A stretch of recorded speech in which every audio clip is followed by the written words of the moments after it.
Did you know that Julie Andrews actually won the Oscar for Best Actress back in 1964 for her portrayal of Mary Poppins? I had no idea.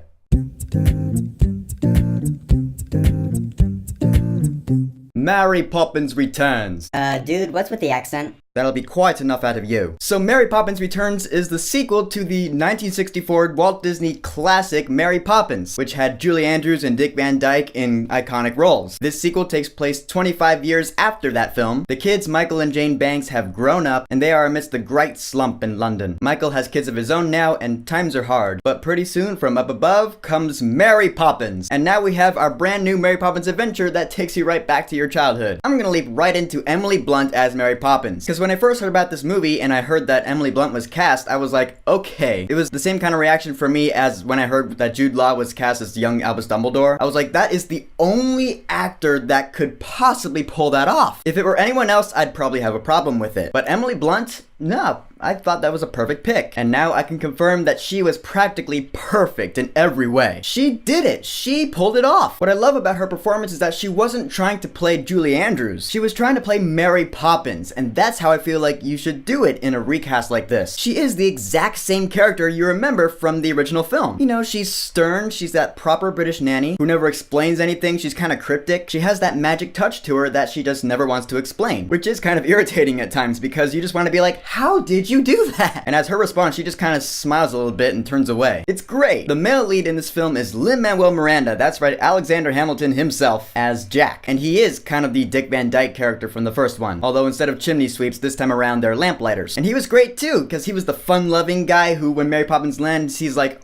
"Oi, it's Mary Poppins! We're about to have a great adventure!" That accent's just super fun to do. Lin does pull off the accent pretty well. I'll give him that. And if you know Lin-Manuel Miranda well enough, then, like, there's some points where he takes the spotlight in this film where you're like, oh, that is totally a Lin-Manuel Miranda moment. That's classic LMM. You'll know it when you see it. I gotta say, though, not all the acting in this film is super refined. The kids in this film, okay. They weren't terrible. They weren't completely bad. They weren't wriggling time. They were in the middle. They were acceptable. Kind of like the kids in the first one. And bear in mind, I haven't really watched the original film in years. But I mean, you know, there are things that everyone remembers. The general atmosphere of the movie, the songs. Jim Jiminy, Jim Jiminy, Jim Jim Cheree. Oh, sweet biz as lucky can be.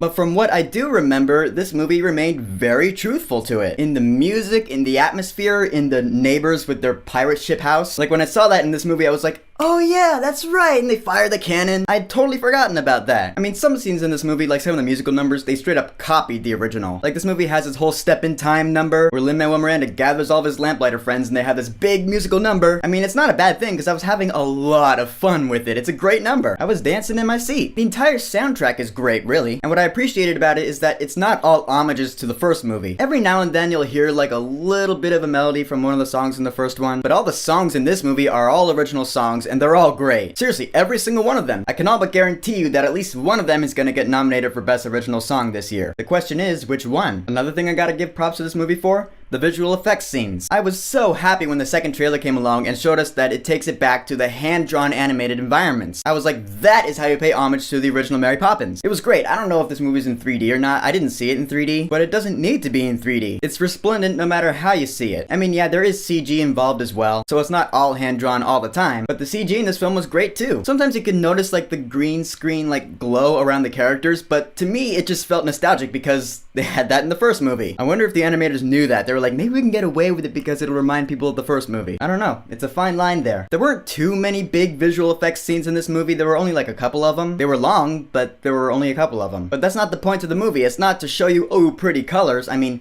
that is a big part of Mary Poppins, but really it's to teach you a lesson about life. I'm not going to tell you what it is, because you gotta go see the movie. Emily Blunt completely kills it as Mary Poppins. Lin-Manuel Miranda was great as the male lead Jack. The musical numbers were fantastic. I also gotta give it up to Emily Mortimer and Ben Whishaw. They were really good too as the grown-up versions of the kids from the first movie. Because you get to see, yeah, they're adults now and they're going through a hard time. They're in desperate need of a nanny themselves. And in comes Mary Poppins to save the day. Oh, I love this film. I can't wait to see it again. So for Mary Poppins Returns, I will say, go see this movie right now. Or at least, you know, when it comes out in a week. That accent's really fun to do. It's hard to stop. I feel like everyone who watches Mary Poppins Returns will like Mary Poppins Returns. It's all just a matter of how much they like it. So alright, I know this movie's still not out yet. So what is your favorite Mary Poppins song? Whatever it is, go ahead and leave a comment. And don't forget to subscribe.